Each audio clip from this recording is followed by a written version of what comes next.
14 Palestinian factions met in Beijing last week to sign a national unity agreement. What does this mean for the future of Palestine and China on the global stage? We'll discuss this and more on this week's China Report.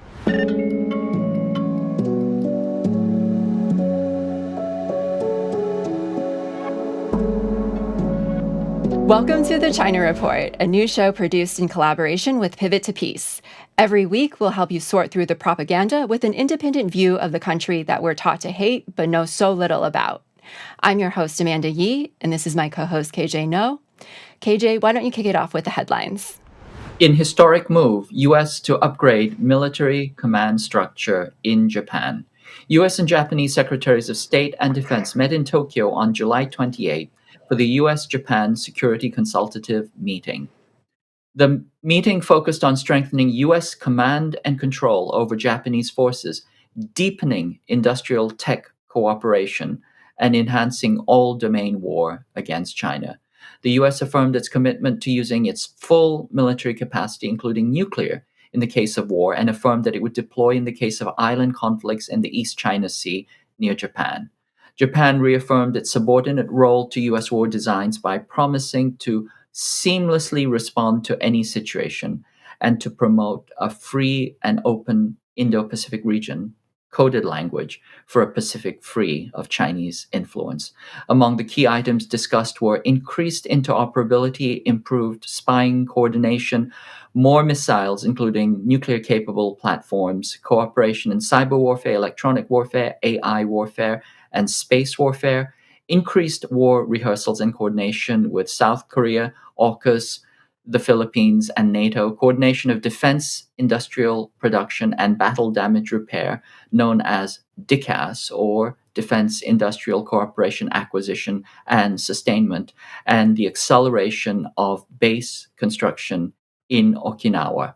Most notably, they affirmed U.S. control of Japanese forces by the creation of a joint command structure led by the U.S., stating that the United States intends to reconstitute U.S. Forces Japan as a joint force headquarters, reporting to the commander of the U.S. Indo-Pacific Command, and that the U.S. forces in Japan would assume primary responsibility for coordinating security activities in all phases, from peacetime to contingencies. U.S. command structure in the Pacific is constituted so that the U.S. has operational control of all South Korean troops. This would create a similar structure for Japan. U.S. admitted it spread anti-vax COVID propaganda in Philippines to disparage China. Following a June 14th Reuters investigation, which exposed the Pentagon launching a covert online propaganda campaign to undermine China's Sinovac vaccine in the Philippines and other parts of Asia during the height of the pandemic, the Defense Department has now admitted its involvement in the program. The program included the creation of fake hashtags and fake accounts to spread misinformation about China's COVID vaccine. The admission came in a June 25th document, which was cited by a former top Philippine government official earlier this month in a podcast. Reuters subsequently reviewed the document, which hasn't been publicly released by either government. The news agency was able to verify its contents with a source familiar with the U.S. response. The Philippines was one of the hardest-hit countries in Southeast Asia during the COVID pandemic, with the lowest vaccination rates in the region, and by 2024, the virus had killed nearly 67,000 Filipinos. The Reuters investigation has since triggered a Senate probe in the Philippines. Homeland Security investigates Fuya. In a signal of deteriorating U.S. China relations, hundreds of special agents from the FBI, IRS, and Homeland Security swarmed onto the Chinese-owned Fuya glass factory in Moraine, Ohio, serving search warrants, detaining workers, and disrupting and suspending the factory's operations for 2 shifts. Fuya Glass, a Chinese automotive glass manufacturer, had opened a factory in Ohio and had been considered a model for building U.S.-China manufacturing relations. It was given prominence by an Obama-supported documentary called American Factory on Netflix. Hundreds of agents from multiple U.S. law enforcement agencies served search warrants at the Fuya plant and 27 other locations, according to Homeland Security, investigating allegations of financial crimes and labor exploitation. Fuya Glass America stated that it was not the target of the investigation. The raid coincided with the announcement of a Chinese business delegation's visit to the United States to consolidate economic and trade cooperation. U.S. hands $500 million of military aid boost to Philippines amid China tensions.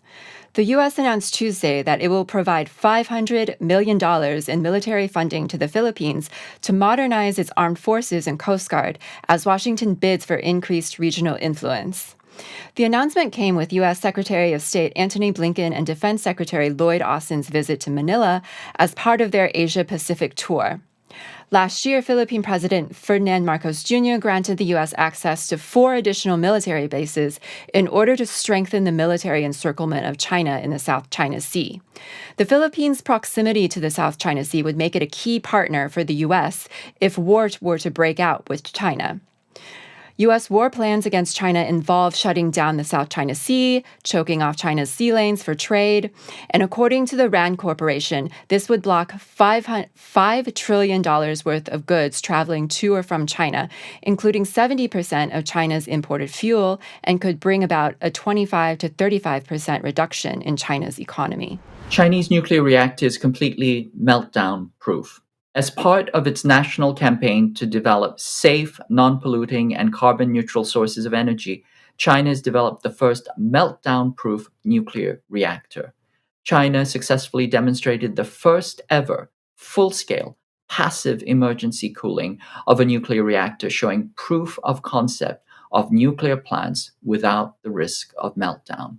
The large-scale nuclear power plant in Shandong, China, uses a new design, a pebble bed reactor, and is the first in the world to be completely impervious to deadly meltdowns. If power for cooling systems were to be lost, the reactor would shut itself down safely.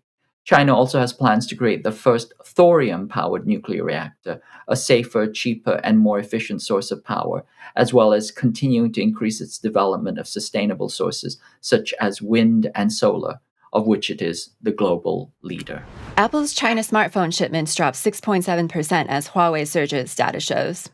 According to market research firm Canalys, Apple's smartphone shipments in China fell by 6.7% in the second quarter of 2024, while facing stiff competition from rivals like Huawei.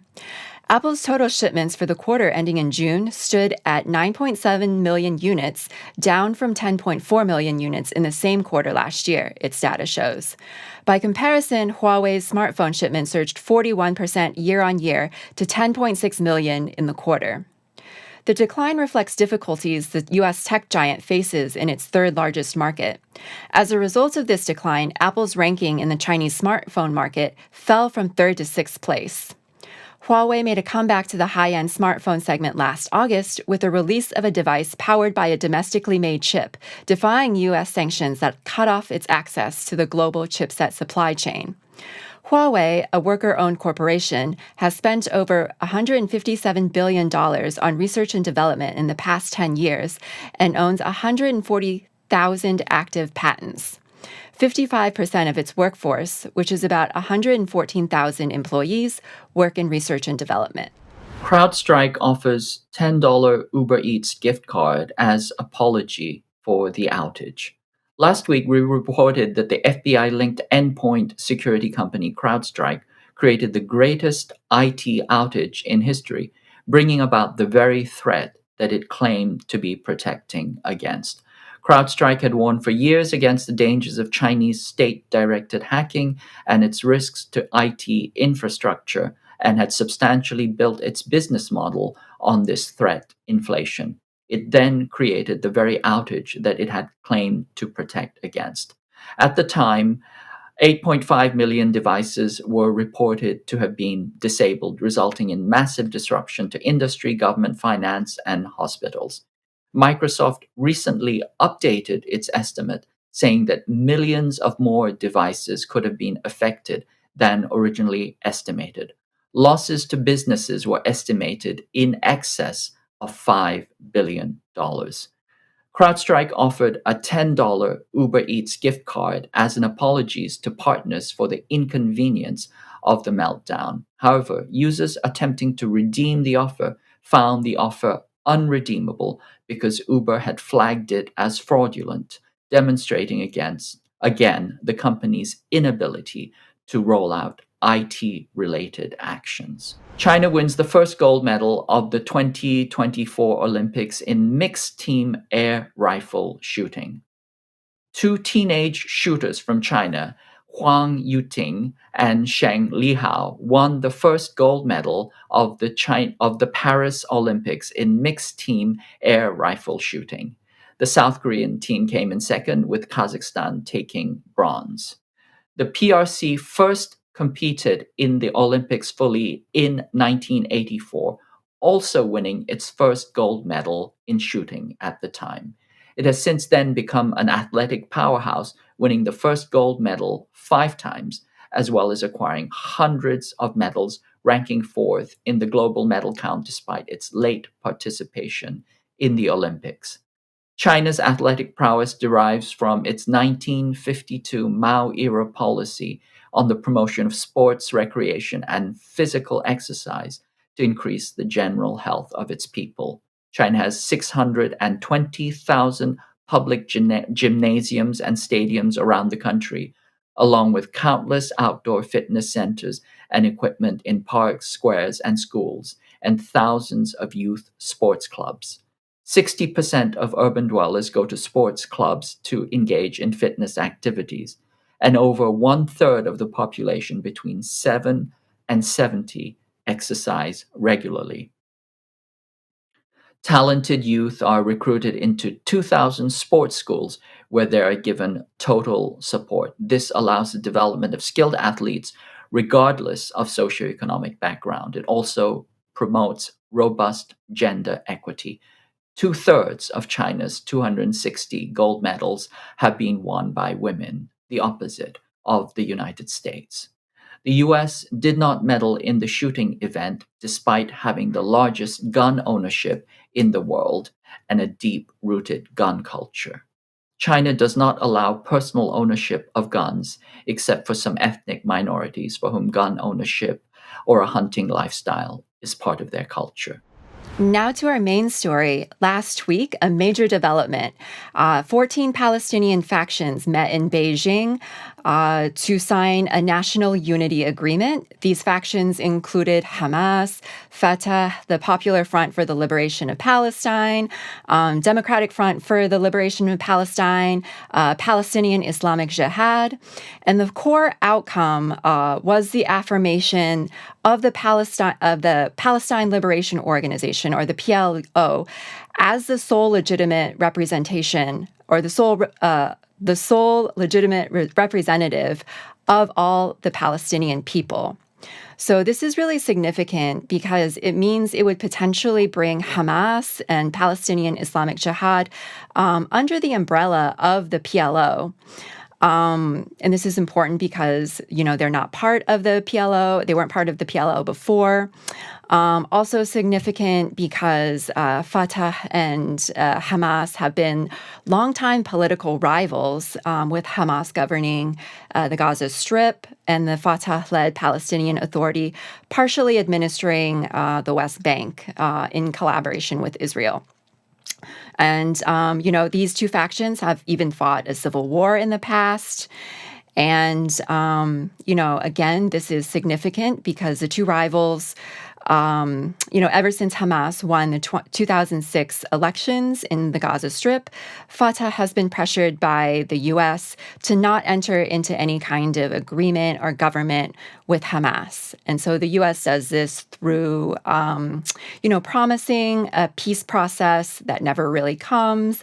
They do this through threatening Fatah with withholding funding to the Palestinian Authority. So based on the resolution that was released to the press, the biggest highlight is the agreement on establishing an interim government of national reconciliation, focusing on the post-conflict reconstruction of Gaza. And the strongest call is for truly establishing an independent state of Palestine in accordance with the relevant UN resolutions, right? And it also emphasizes the commitment to the establishment of an independent Palestinian state with Jerusalem as its capital. And it also underlined, the Palestinian people's right to resist occupation and to end occupation in accordance with international law, the UN Charter, and the right of all peoples to self-determination. So, KJ, this seems like a major development, and I'm just wondering, your initial thoughts on this. Amanda, this is a historic moment, and I'm cautiously optimistic that in the future we will see this as one of the turning points in Palestinian history, as possibly even global liberation. Let me explain what I mean by that. The process of colonization always entails two strategies used interchangeably. One is, of course, genocide. This is the typical settler colonial model. And the other is divide and conquer. This is because, the colonial relationship is a predator-prey relationship.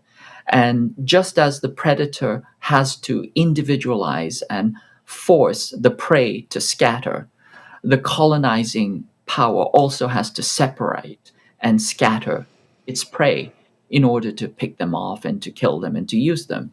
And so this is why, for example, capitalism has such an emphasis on individualism, why Margaret Thatcher said there's no such thing as society, there are only individuals.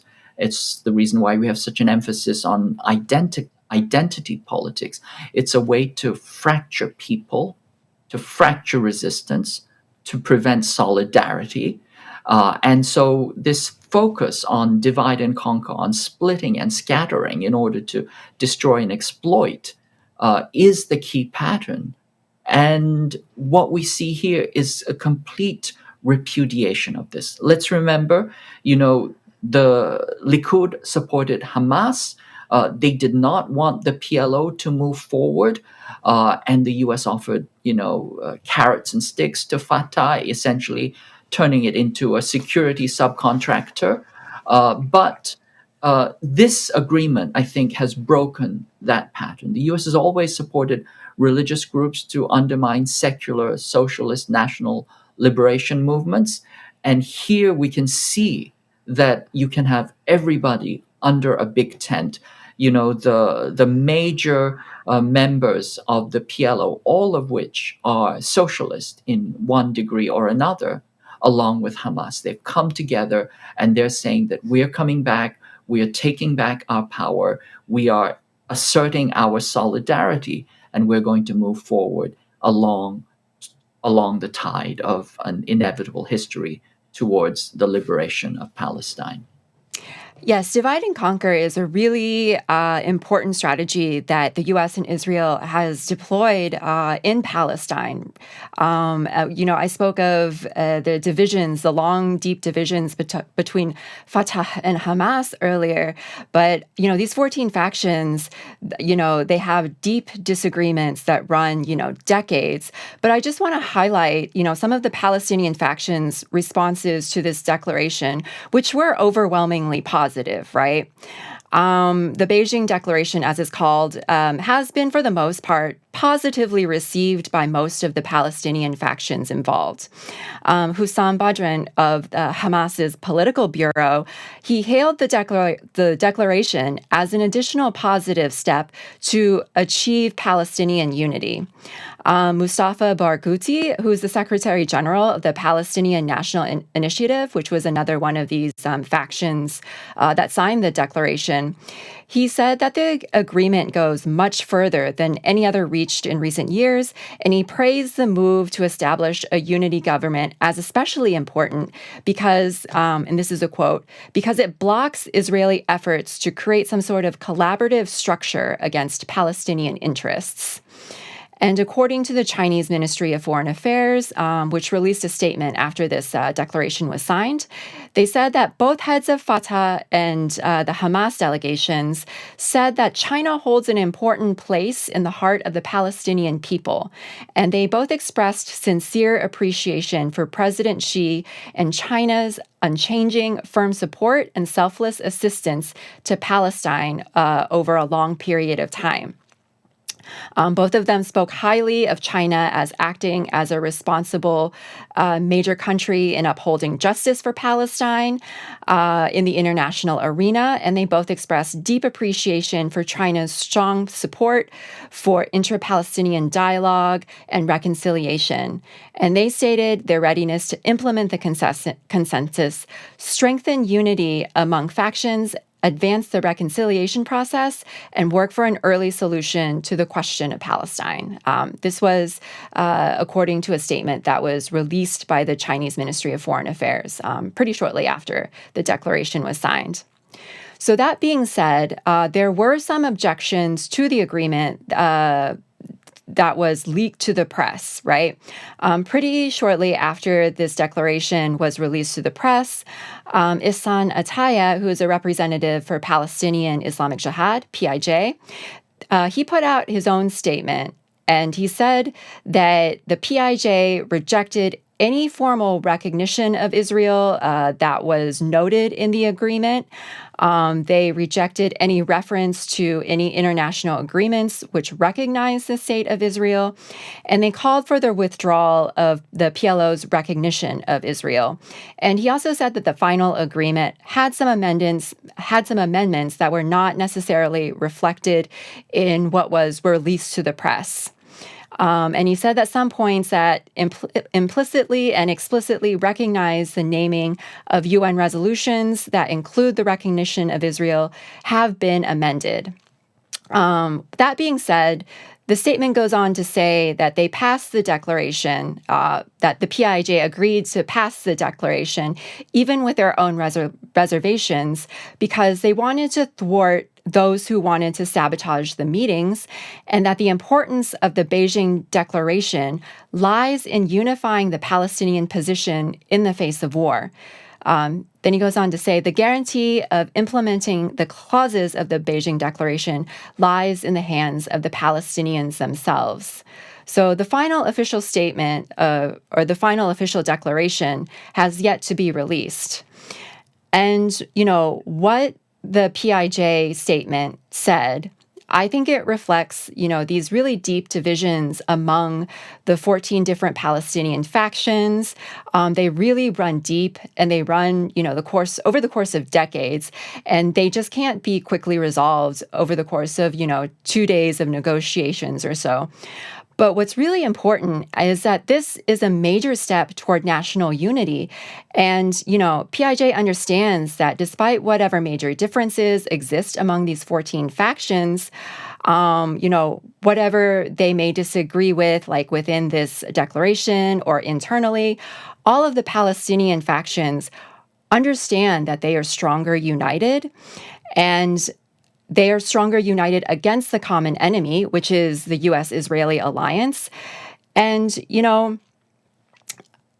I think it's also significant to note that while these factions were meeting in Beijing to negotiate with this agreement, Netanyahu was on his way to Washington, D.C. to deliver a joint address to Congress, basically justifying the genocide in Gaza and, demand for even more weapons to continue the genocide.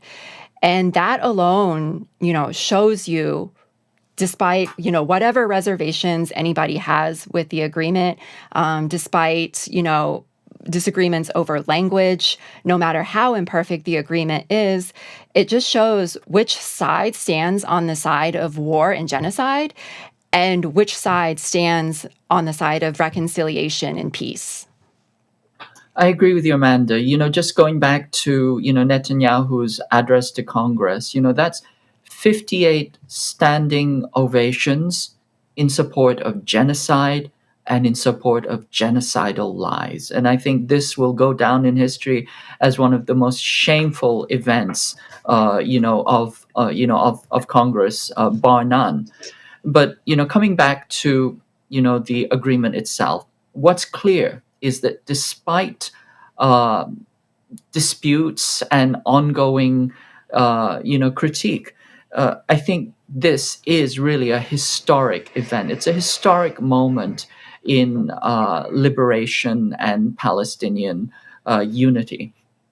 And I say that because the first emphasis in this is that it is of, by, and for the Palestinians. It is not subcontracted or being pushed and pulled by Israel or the United States. Certainly, China has lent its good offices, but China is a trusted mediator among the parties, certainly not the very least because of China's principled support of the Palestinian cause, going all the way back to the 1960s when they actually supported the PLO, in armed conflict.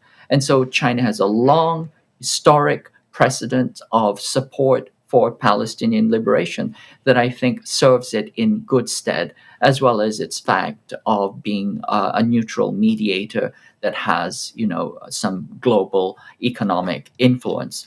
I think the other thing to point out here, and here, I'll share a personal story. I remember speaking to a young teen many, many years ago, and he was arrested by the IDF. He was held in, captivity for 6 months in administrative detention, as they call it.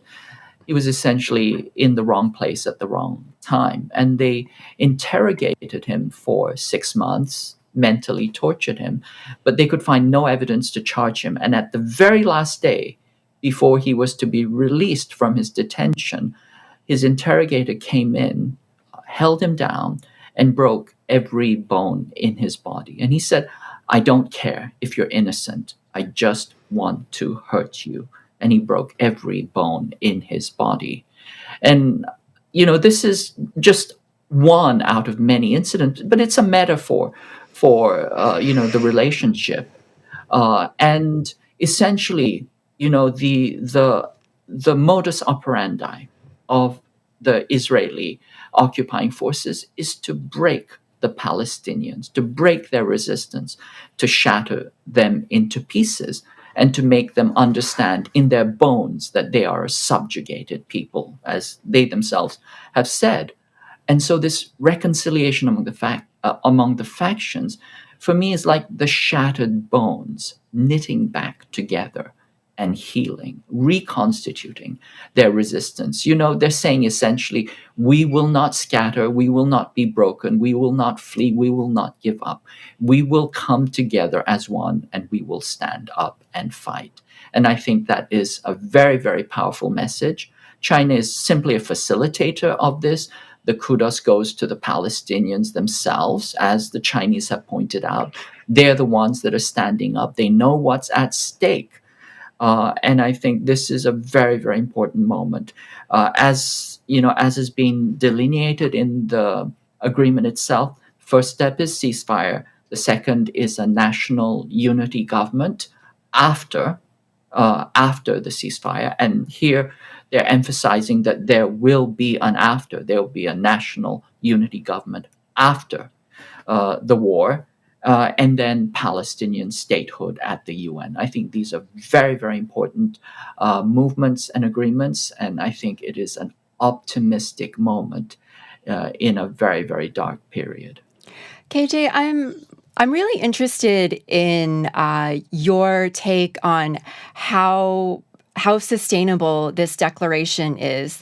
Important to note that Fatah and Hamas, they've agreed to unite in the past, but those efforts failed largely due to pressure from the U.S. and its European allies, also due to pressure from Israel. Because, of course, as we mentioned earlier, it serves U.S. and Israeli interests to keep these factions divided. And for its part, I do want to mention that, before this meeting, Jordan did try to sabotage these negotiations even before they started. According to Lebanese news outlet Al Akhbar, Jordanian officials sent a message last month to Mahmoud Abbas, who's the leader of the Fatah and the Palestinian Authority. They requested that he not participate in this meeting, that Fatah's participation would legitimize Hamas, and it would present the Palestinian Authority as cooperating with the resistance and strengthen China's role in the region. And so Jordanian security services, they continue to work alongside Israeli intelligence and U.S. forces, especially in the Iraq-Syria border. And they work alongside with them to prevent weapons from being smuggled to the Palestinian resistance in the West Bank. So Jordan is a key ally to Israel and the U.S. here.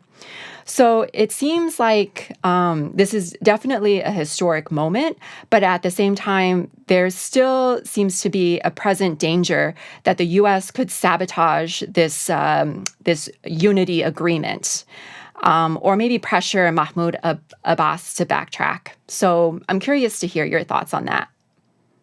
Well, I think the pressures to backtrack, once again, to divide and conquer, to split, I think will be intense. And I think that we have seen in the past agreements of this type have failed, in large due to U.S. and Israeli carrots and sticks, primarily, as we've discussed before, by trying to force the Palestinians into consenting or collaborating with their own oppression. That is the strategy.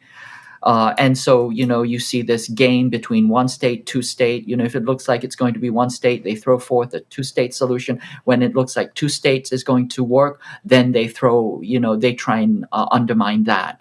And so there's this continual back and forth, very, very vicious and devious game of undermining any developments towards peace and liberation.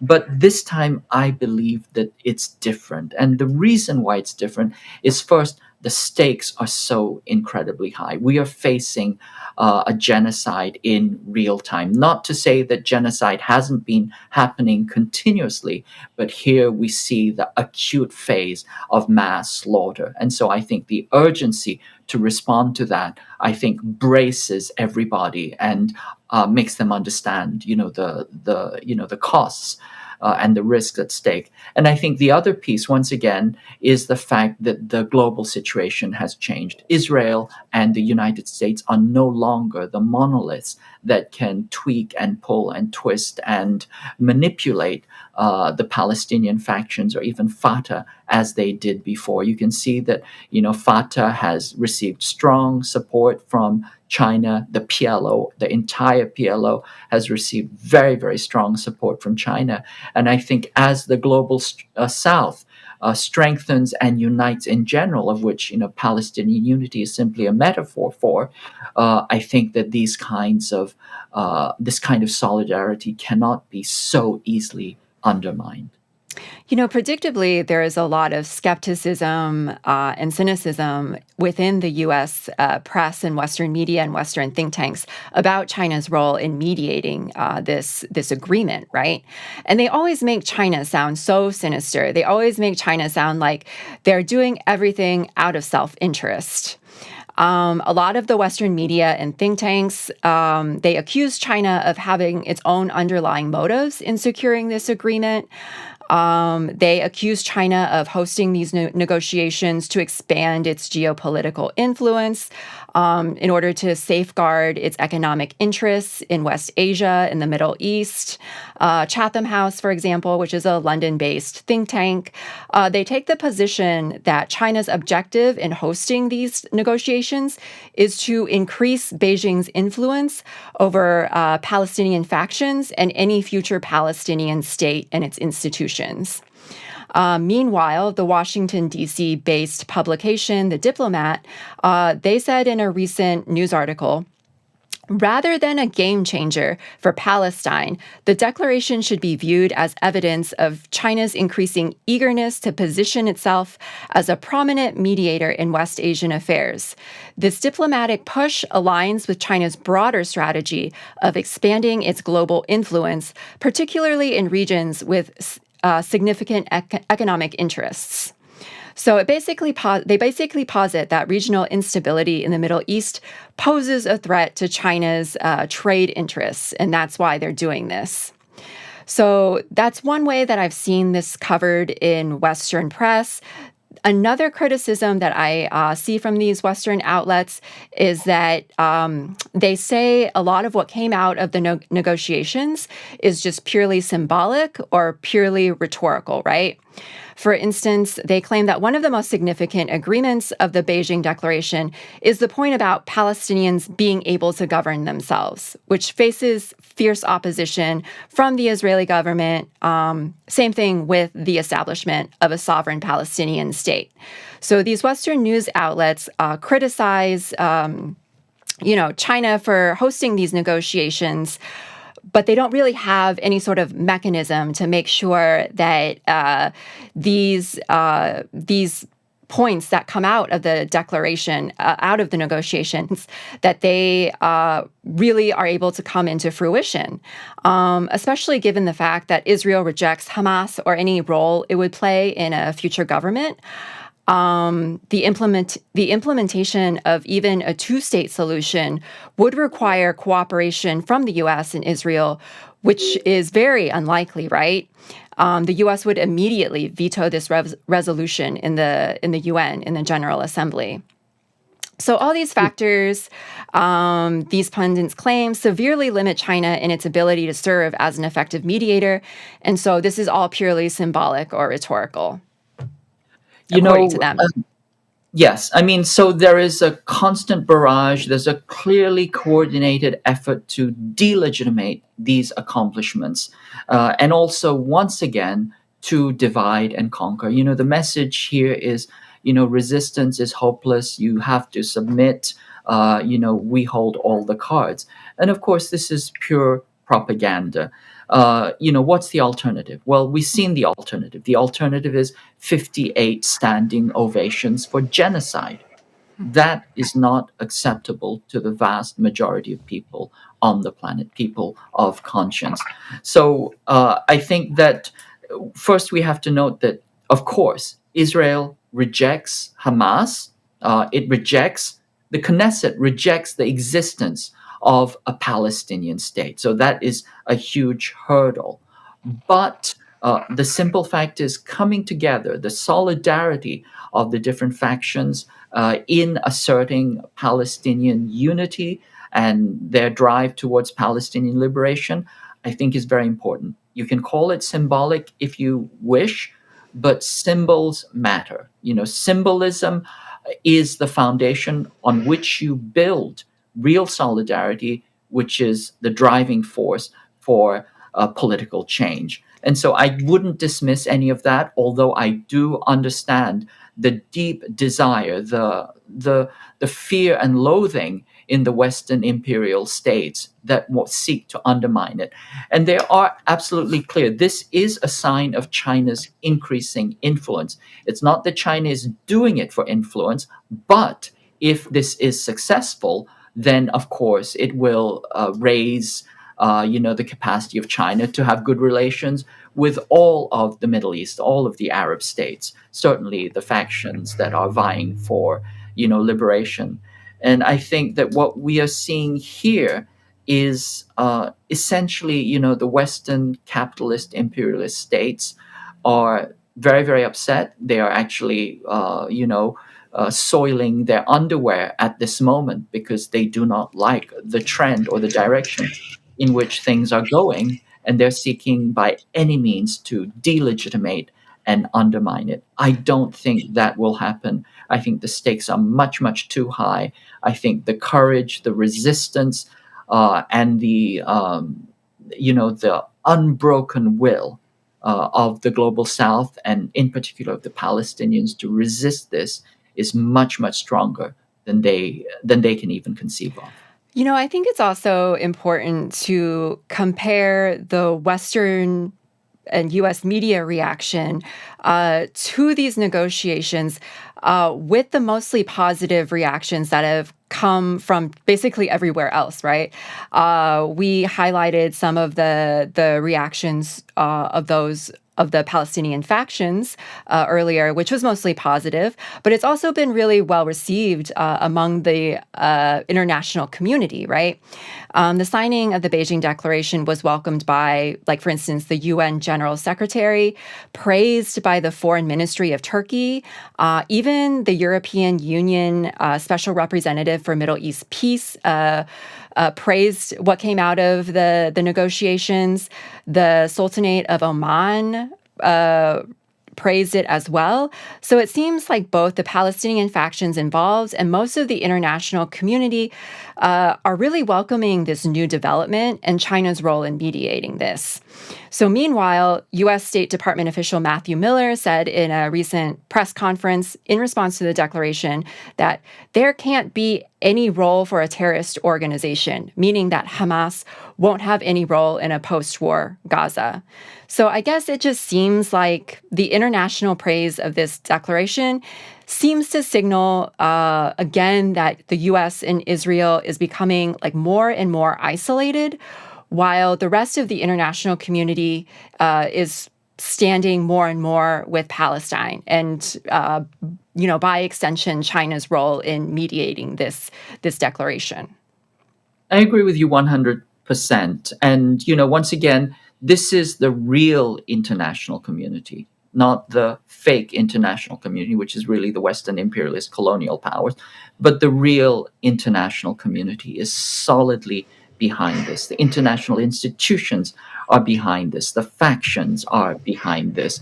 So I think this is a very, very strong statement. As you said, it's a signal that the U.S. and Israel are isolated in their positions, and that the global South is fighting and working towards greater parity, towards a multipolar system that has greater equality and justice for all countries and all peoples. So the role of China in mediating this cannot be overstated. But I also think we need to take into context, last year China also brokered the Iran-Saudi rapprochement.